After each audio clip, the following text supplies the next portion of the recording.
पूरा शैतानी मिशन है। ऐसे मिशन से बचो, ऐसी टीचिंग से बचो। वो कहते हैं यीशु जिंदा हुआ ही नहीं, वो मरा ही रह गया था। ये तो झूठ बोलकर किसी ने कह दिया वो जिंदा हुआ। वो तेरी कैसा गंदा मिशन है ये, सोच कर देखो। कहते हैं यीशु जिंदा हुआ ही नहीं, ये तो झूठ मूठ बात फैला दी है। आज एक मिशन का मैटर मेरे सामने आया है, अगर नहीं आता तो मैं इस पर कभी बात ना करता। उसका नाम है यहोवा विटनेस। कितनों को बात समझ आती है? तो यहोवा विटनेस ये भी एक ग्रुप है, लेकिन ये यीशु मसीह को विश्वास नहीं करता, ये सिर्फ यहोवा को विश्वास करता है। कितनों को बात समझ आती है? इनके कुछ पॉइंट मैं समझाता हूं कि इनकी शिक्षा के क्या क्या पॉइंट है। भविष्य में अगर तुम्हें को गुमराह करे तो तुम पहले से सतर्क रहकर परमेश्वर के साथ सही चलो। कितनों को बात समझ आती है? क्योंकि शैतान का यही काम है, ये चंगाई में बिलीव नहीं करते। ये लोग इतना ज्यादा, ये चंगाई में इतना कोई खास बिलीव नहीं करते, लेकिन इनके साथ ऐसी कौन सी शक्ति है कि लोग नेगेटिव होकर इनके पीछे चले जाते हैं, नेगेटिविटी काम करते हैं। मैं समझाऊंगा क्यों। एक बड़ा विषय है इसी शिक्षा से, तुम्हें इसे समझना होगा अच्छे तरीके से, क्योंकि ये भी एक हमारा जो भक्ति का जीवन है उस पर अटैक है। अगर आप अपनी भक्ति को नहीं समझ पाए, परमेश्वर को नहीं अच्छे से समझ पाए, अपने विश्वास को अच्छे से समझ नहीं पाए, तो फिर आपकी भक्ति के ऊपर अटैक हुआ या ना अटैक हुआ, आप गुमराह हो जाओगे। शैतान आपको गुमराह कर देगा। कितनों को बात समझ आती है? चलो मैं इसके कुछ पॉइंट समझाता हूं इनकी टीचिंग के। इस मिशन की जो टीचिंग है उसके क्या क्या पॉइंट है। सबसे पहले उनके लिए जो पुराना नियम है वही सबसे मेन पॉइंट है उनके लिए। नए नियम की कुछ बातों को वो लेते हैं, वो भी आजकल क्यों लेते हैं। शुरू में जब मेरे पास इसकी शिक्षा आई, पुराने नियम को तो उन्होंने टेप कर दिया था। टेप पढ़ना ही नहीं है इसको, क्या नहीं करना। उन्होंने अपने जो लोग हैं उनको ऐसे गाइडेंस दी थी कि नए नियम को टेप लगाओ। फिर उन्होंने बाद में टेप लगाने के बाद उन्होंने एक अपनी बाइबल लिख ली।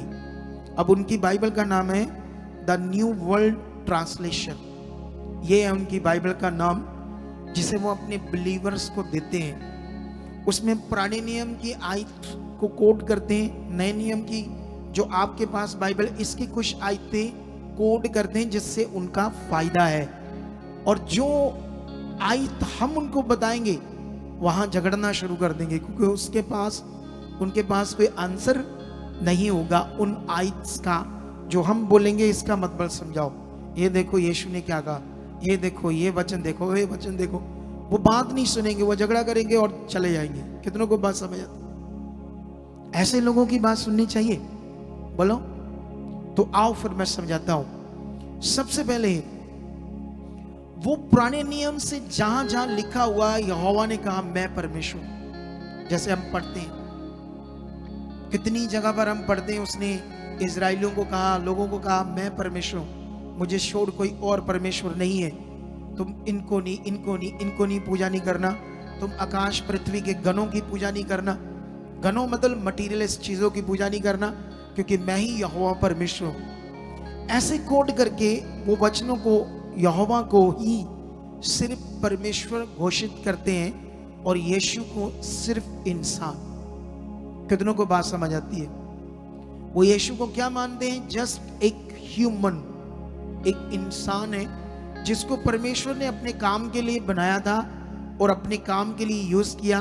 दैट्स इट, इससे ज्यादा यीशु कुछ नहीं है। जैसे उसने नबियों को यूज किया, जैसे उसने मूसा को यूज किया, मूसा को अलग विषय से यूज किया, अलग अलग नबियों को अलग विषय से यूज किया, और परमेश्वर ने यीशु को भी सिर्फ यूज किया। इससे ऊपर यीशु कोई चीज है ही नहीं। ये भी उनकी शिक्षा है।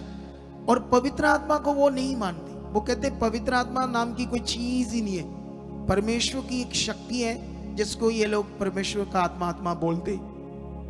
ऐसी टीचिंग फॉलो करना चाहोगे आप लोग? बोलो,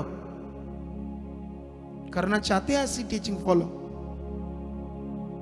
सोच लो फिर, पवित्र आत्मा को सिर्फ वो परमेश्वर की सामर्थ शक्ति बांधे, जबकि यीशु मसीह ने कहा, यीशु ने उस समय लोगों को कहा, जब यीशु आत्मा के द्वारा बड़े बड़े काम कर रहा था और लोगों के मन की बातें भी समझ रहा था, तो यीशु मसीह को उन्होंने कहा तू शैतान की सहायता से हीलिंग करता है। यहूदियों ने, शास्त्रियों ने, जो गुरु थे, धर्म गुरु, तो यीशु ने कहा नहीं, मैं आत्मा से करता हूं। फिर यीशु ने कहा तुम मेरे प्रति कुफ्र बोलो, कुछ भी बोलो, तुम्हारा माफ हो जाएगा, लेकिन जो कोई पवित्र आत्मा के विखे बोलेगा उसका पाप कभी क्षमा। अगर वो सिर्फ परमेश्वर की पावर है, शक्ति है, तो शक्ति के प्रति कुछ बोल भी दोगे तो क्या होगा? कुछ भी नहीं होगा। तो यीशु ने इतनी बड़ी बात क्यों कही पवित्र आत्मा के विषय में? तो ये जो यहोवा विटनेस वाले हैं, ये नहीं मानते किसको? पवित्र आत्मा को।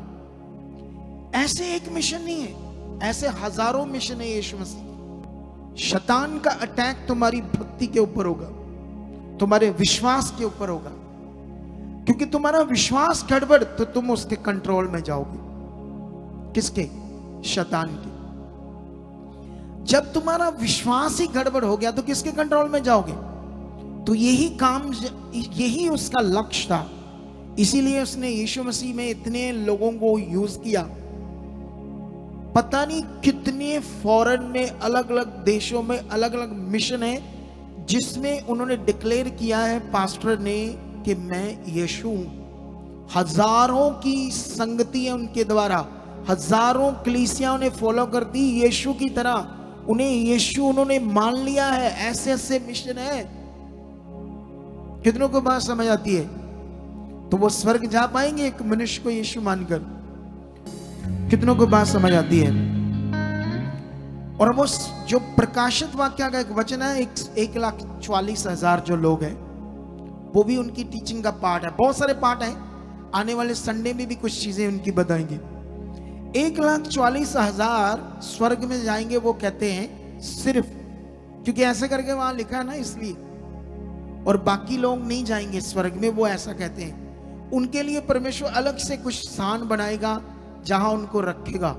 लो जी, अब मुझे ये बताओ, क्या जो प्रकाशित वाक्य का वो वचन है 1,44,000 सिर्फ स्वर्ग में जाएंगे, ये यहोवा विटनेस वाले बोलते हैं, उनके लिए पृथ्वी पर कोई अलग से स्थान बनाएगा, बाकी लोगों के लिए परमेश्वर।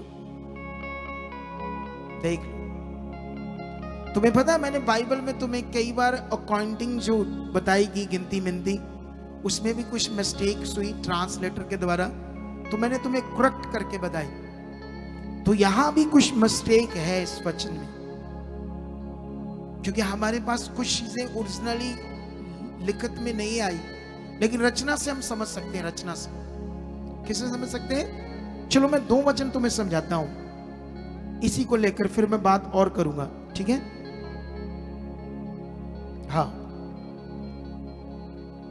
तो यहां पर अभी हम यूहन्ना की बुक में जाएंगे।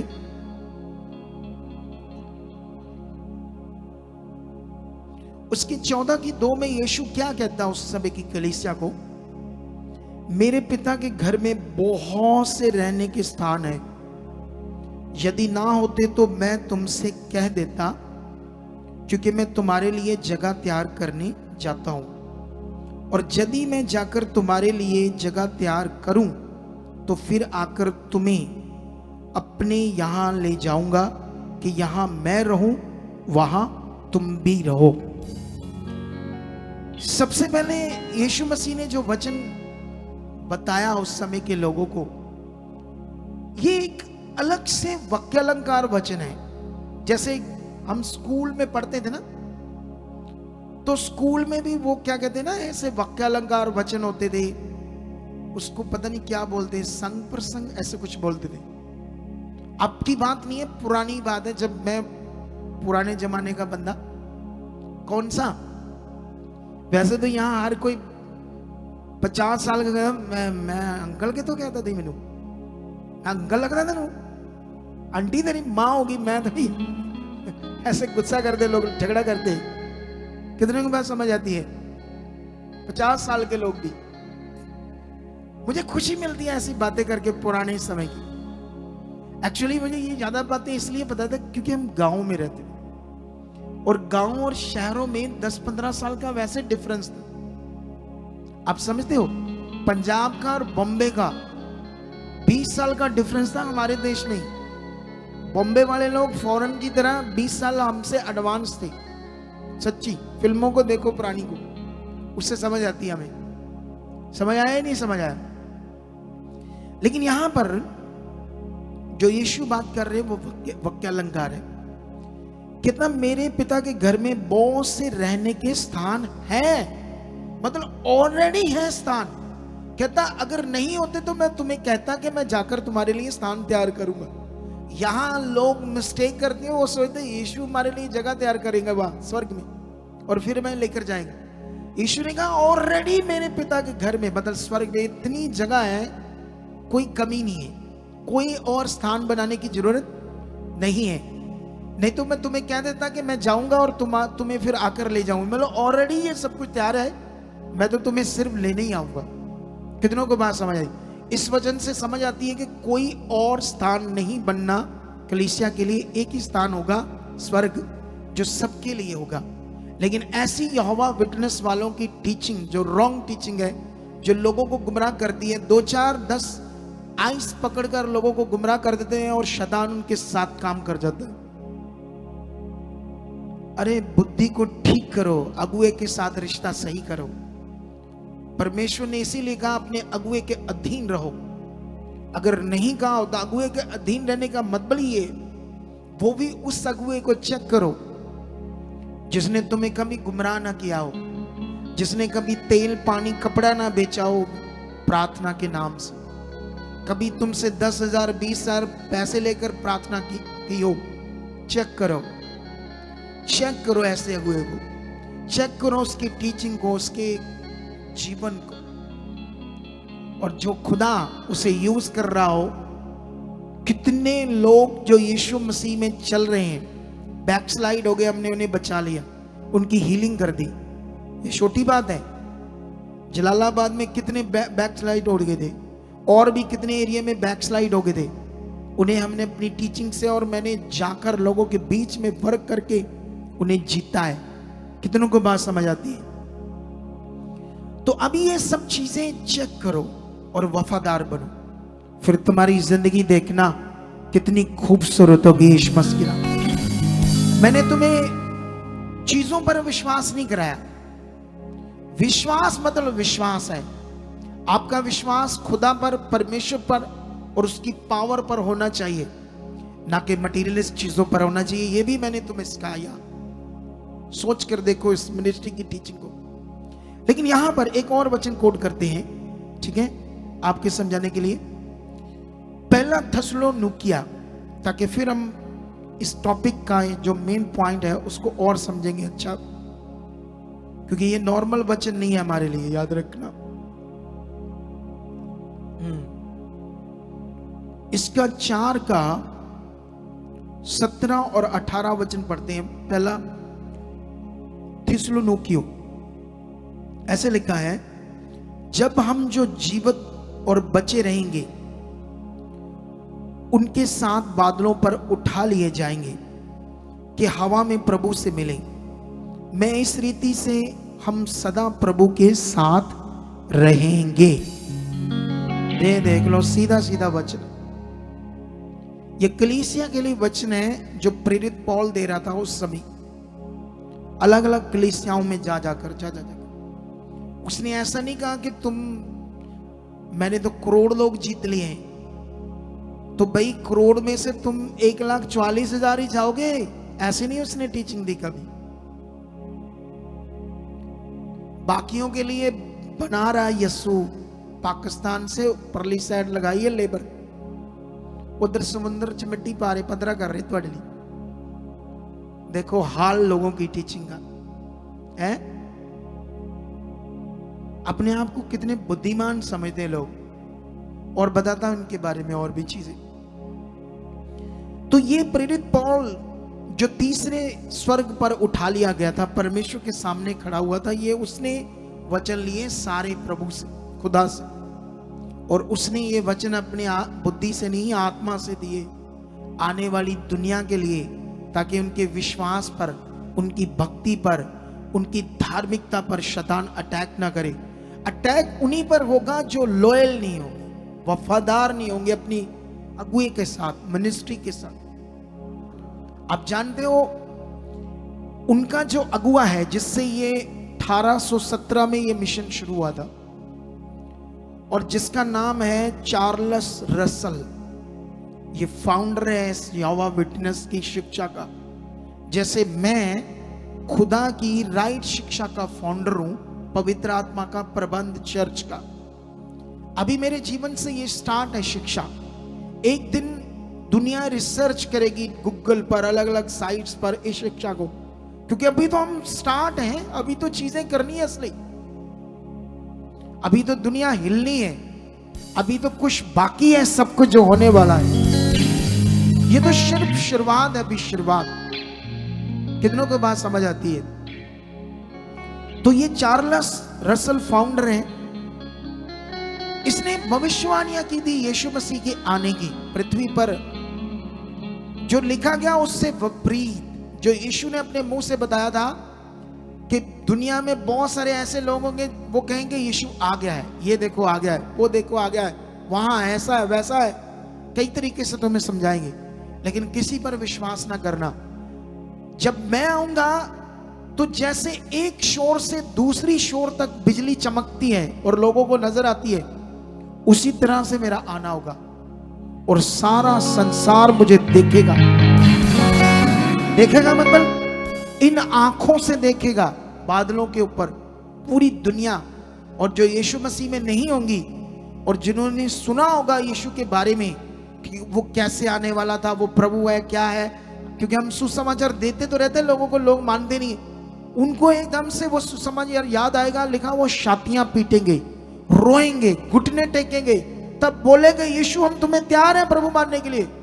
लेकिन यीशु ने कहा तब उनके लिए कोई माफी नहीं होगी, उनके लिए कोई चांस नहीं होगा। तो यीशु तो ऐसे आएगा।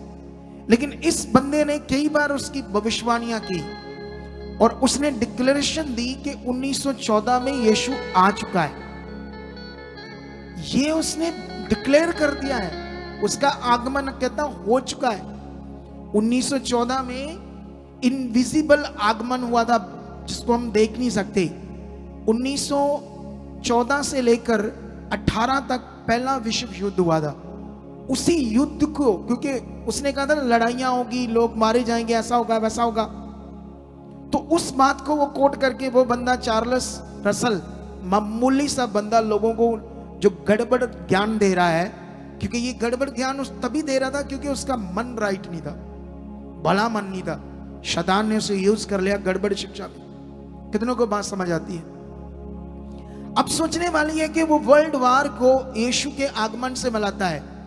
अच्छा, यीशु इनविजिबल लोगों को मार धाड़ करने आया था ना, देख दिमाग कैसा उसका बंदे का है, जनता को मारने आया था इनविजिबल, वो आ गया था, कहता ऐसी ऐसी भविष्यवाणियां की। और ऊपर से वो लोग जो ऐसे लोगों को फॉलो करते हैं अपना आत्मा नष्ट करवाने के लिए। समझ आया कुछ कि नहीं समझ आया? क्या ऐसी शिक्षा उद्धार करवा सकती है? तुम्हें पता है वो और भी कई चीजें जो तुम बर्थडे मनाते हैं, इसको भी वो गलत कहते हैं। यीशु का बर्थडे भी मनाना गलत कहते हैं। आर्मी में भर्ती होना, इसको भी गलत कहते हैं। देश में जो वोट डालते हैं, इसको भी वो गलत कहते हैं। चलो जी, हो गया काम पे, की करिए फिर? जंगला चलिए, पत्ते पत्ते तोड़िए, जंगला चलिए जाके। क्या हाल है टीचिंग्स का, ऐसी टीचिंग्स है उनकी। आप जानते हो बाइबल में लिखा सारे अधिकार परमेश्वर की ओर से है। वचन में लिखा शासकीय अधिकारों के अधीन रहो। एक जगह पर लिखा हाकिम जो तलवार लिए वो तुम्हारी रक्षा के लिए, वो भले काम के लिए, बुरे काम के लिए नहीं। ये देश में आर्मी सोल्जर्स बनना ये भले के लिए होते हैं। इसी के कारण तो क्राइम करने वाले डरते हैं। अगर ये नहीं है तो किसी देश में नहीं है तो उस देश को तो कोई भी खत्म कर देगा, जिसमें आर्मी नहीं है, सोल्जर नहीं है, हथियार नहीं है, समझते हो। लेकिन वो इसको भी बोलते ये शैतान की चीजें, खुद उल्टे पुल्टे दिमाग के वो लोग हैं और लोगों को उल्टा पुल्टा कर रहे हैं। कितनों को बात समझ आती है? तो ऐसे मिशंस बहुत हैं जिनकी टीचिंग यीशु मसीह ने पहले से कह दिया था। अंत में झूठे लोग खड़े होंगे, झूठे सेवक, झूठे भविष्यवक्ता खड़े होंगे जो चुने हुओं को गुमराह कर देंगे। ये वही लोग हैं। ऐसी टीचिंग से तुम्हें बचना होगा। उन्होंने अपनी नई बाइबल क्यों लिखी? क्योंकि उस बाइबल से ही उनका मकसद पूरा होता था। इस बाइबल में इतने ज्यादा वचन हैं जो ये साबित कर देते हैं कि यीशु परमेश्वर है। क्या है? प्रकाशित वाक्य में लिखा, यीशु ने कहा मैं ही अल्फा और ओमेगा हूं। इसको वो कैसे रद्द देंगे? इस वचन को वो कैसे उन वचनों को रद्द देंगे जिसमें यीशु ने कहा जाओ तुम मेरे नाम से बीमारों पर हाथ रखोगे तो बीमार चंगे हो जाएंगे। तो कैसे यीशु ने कह दिया कि मेरे नाम से लोगों को जीवन मिलेगा, छुटकारा? क्या दुनिया में कभी किसी गुरु के नाम से होता है? किसी भविष्यवक्ता के नाम से कोई चंगाई होती है? तो यीशु के नाम से हम चंगाई क्यों करते हैं? वो क्यों कहता है आकर अपने चेलों को, स्वर्ग और पृथ्वी का सारा अधिकार मेरे पास है, जाओ सारी दुनिया में लोगों को मेरा चेला बनाओ। यीशु ने ऐसे क्यों कहा? मैं जगत की ज्योति हूं, जो मेरे पीछे आता है वह अंधकार में न चलेगा परंतु जीवन की ज्योति पाएगा। तो यीशु ने क्यों कहा मुझे फॉलो करो? हमने अगर परमेश्वर को फॉलो करना है तो परमेश्वर जो दिखता नहीं है उसको फॉलो करना है। तो यीशु ने ऐसी कोई बात कही। चेलों ने कहा तू पिता पिता बोलता है, तू हमें दिखा पिता कौन है। वो कहता इतने दिन तू मेरे साथ रहे, तुम्हें अभी तक समझ नहीं आई कि जिसने मुझे देखा उसने पिता को देखा है? कितनों को बात समझ आती? ऐसे वचनों को वो आंसर नहीं दे सकते, इसीलिए उन्होंने अपनी बाइबल लिखी। उनको मैं क्वेश्चन करूं कि उद्धार कैसे होगा? यीशु को तो तुम इंसान मानते हो, उद्धार है यीशु मसीह की कुर्बानी। उसका जो ज्ञान है ना असली, पढ़ो, इसी पर शैतान का टारगेट है। परमेश्वर ने तुम्हें अंधकार में चुना जहां तुम्हारे लिए छुटकारा नहीं था। अंधकार में तुम मटीरियलिस्ट मनुष्यों के बनाए हुए रीति रिवाज को फॉलो करते थे। सोच कर देखो तो उन रीति रिवाजों से कैसे तुम्हारा मोक्ष हो सकता है? मोक्ष देने आया था यीशु। क्यों यीशु ने कहा कई बार मैं तुम्हारे पाप क्षमा करता हूं? उस समय के धर्म गुरुओं ने विरोध किया, तू मनुष्य होकर कैसे पाप क्षमा कर सकता है? उसने कहा हां मैं कर सकता हूं, क्योंकि मेरे पिता ने सारा अधिकार मुझे दिया।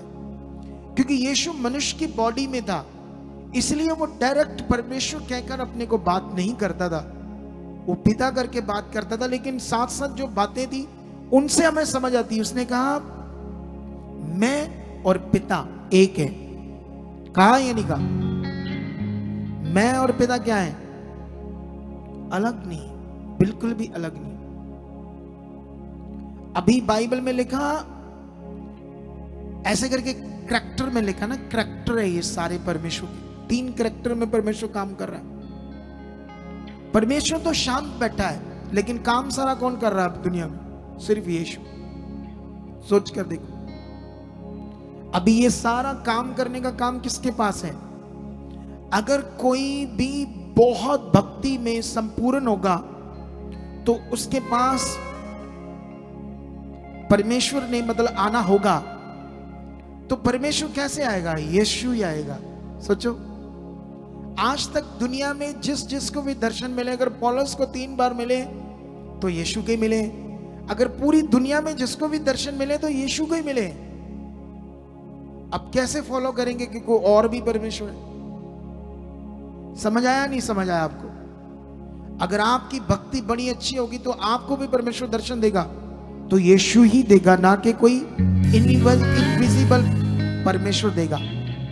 कितनों को बात समझ आती? तो ऐसी बहुत सारी बातें हैं जिसका कोई आंसर इन लोगों के पास नहीं है। तो ऐसे लोगों से बचो और आगे बढ़ो। और राइट टीचिंग जो हम दे रहे हैं, जो तुम यहाँ लोगों की जिंदगियों को बदलते हुए देख रहे हो, लोगों की जिंदगियों में जो काम हो रहे हैं, वो चीजें पकड़ो सारी। और जानते हैं ये चार्ल्स रसल लास्ट में एक बड़ी डिसीज से मरा, बीमारी आकर मरा। कैसे आकर मरा? समझ आया ही नहीं समझ आया? ये जो फाउंडर था इस शिक्षा का, कैसे मरा? एक बीमारी से, एक बड़ी डिसीज से मरा। जैसे वो फाउंडर, यरूशलेम माता का फाउंडर हार्ट अटैक से मरा। ये मनुष्य सारे खुदावंद यीशु पर अपना बलि बनाए रखो। कितनों को बात समझ आती है? समझो अपने बलि को। तुम्हें ये तब गड़बड़ होती है जब तुम अगुए के द्वारा दिए गए अनुशासन के वचन तोड़ देते हो।